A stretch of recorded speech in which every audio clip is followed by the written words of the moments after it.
are making a brownie. So for that, we're making a massive brownie. This is the tin that we are using. Yum. Right, so I've got 800 grams of chocolate. So this is about 400 grams of chocolate, which is I'm going to put in a double boiler to melt, along with 500 grams of,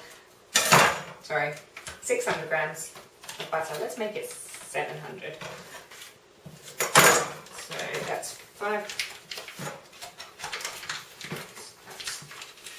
250 plus one more packet, and we'll cut them all up and we're going to put them into the double boiler with the chocolate.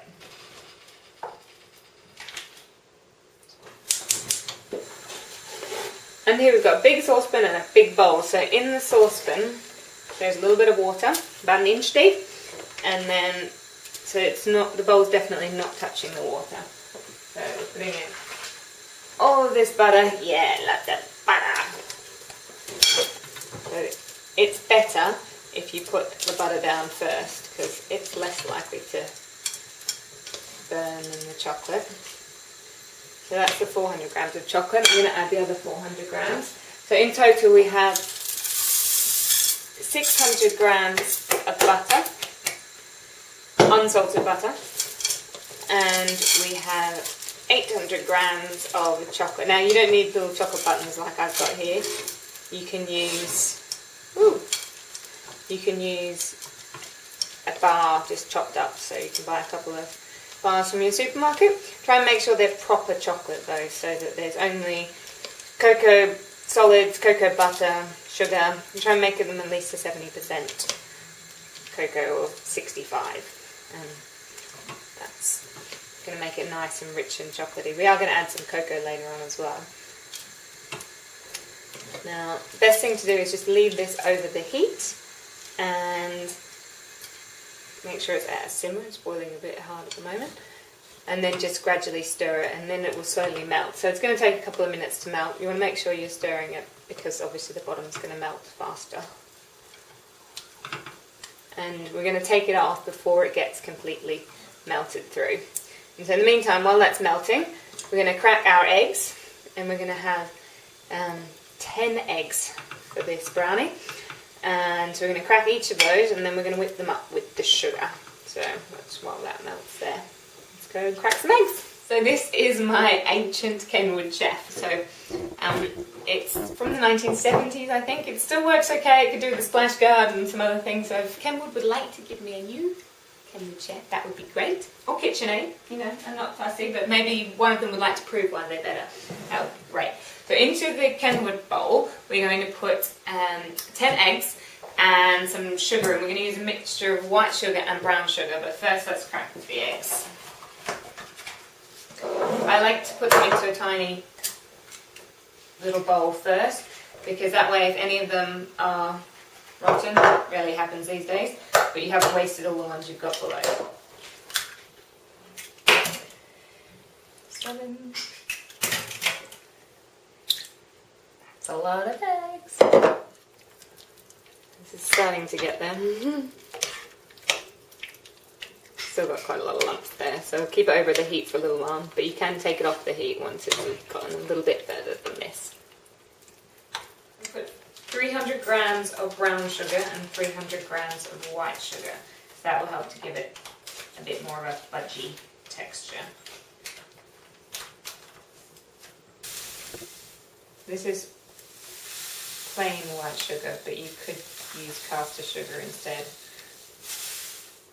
But what I'm planning to do is to whip it up for quite a while in good old Kenwood. Start it slowly at first, mainly because it's an old mixer and we don't want it to go everywhere. That lovely dark brown colour. So the brown sugar is going to make it taste really fudgy.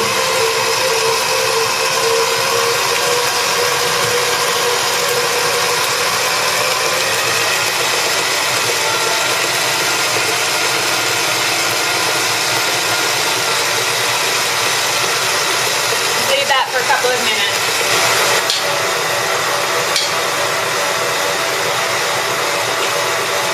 Put about a teaspoonful of vanilla extract. And a couple of pinches of salt.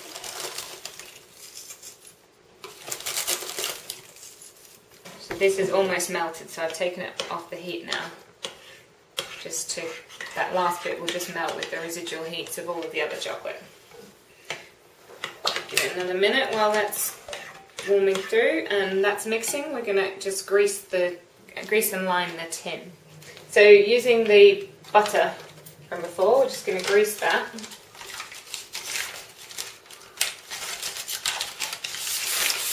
We don't need to grease it properly because we're actually going to put baking paper down. So the greasing the butter is just to make the baking paper stick.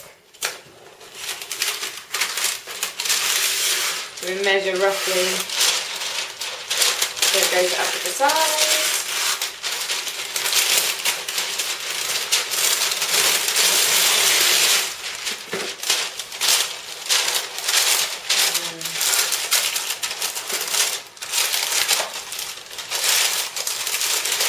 So I think we'll just get it so it's roughly right, and then we'll put 2 splits in it with the scissors so that it sits in properly. So just cutting into the corners here.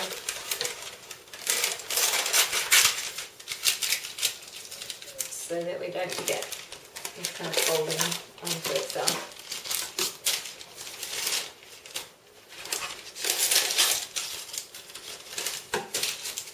Now we haven't got all of the little bits of butter or the bits of chocolate melted, but that's okay because once we blend it in with everything else, the butter's going to mix together, and if there's any little chunks of chocolate, it'll just be a nice surprise. Ooh, a big lump of butter went in then. Okay, so I'm going to put half of it in first to mix together, and then we'll put the other half in. Getting covered in chocolate.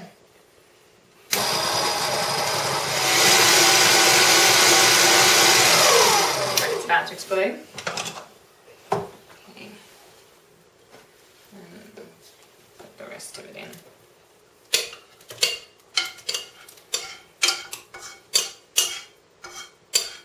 And final ingredients, I'm going to put a bit of flour, a little bit of cocoa,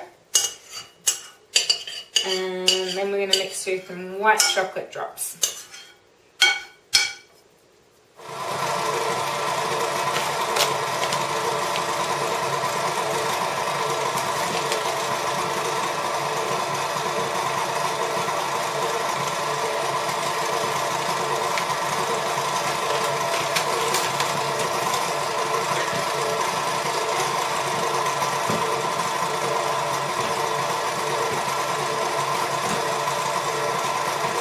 So I have weighed out 100 grams of plain flour and 30 grams of cocoa, and I'm just going to sift that in to our mixture. I wouldn't bother sifting flour, but cocoa sometimes gets lumps in it, so. The easiest way to do this is to actually push it through with a spoon.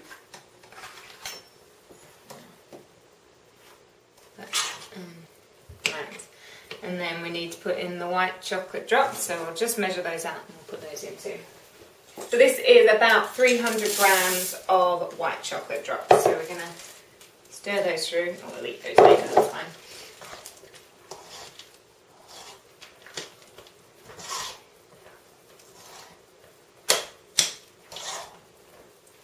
So far we have just over a kilo of chocolate in this baby.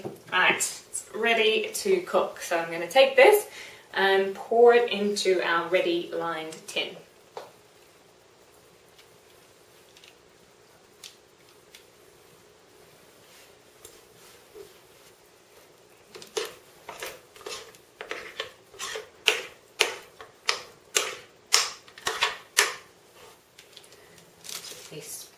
Just spread it out properly. You don't need to spread it out completely, but just try and push it into the corners. It will level as it cooks.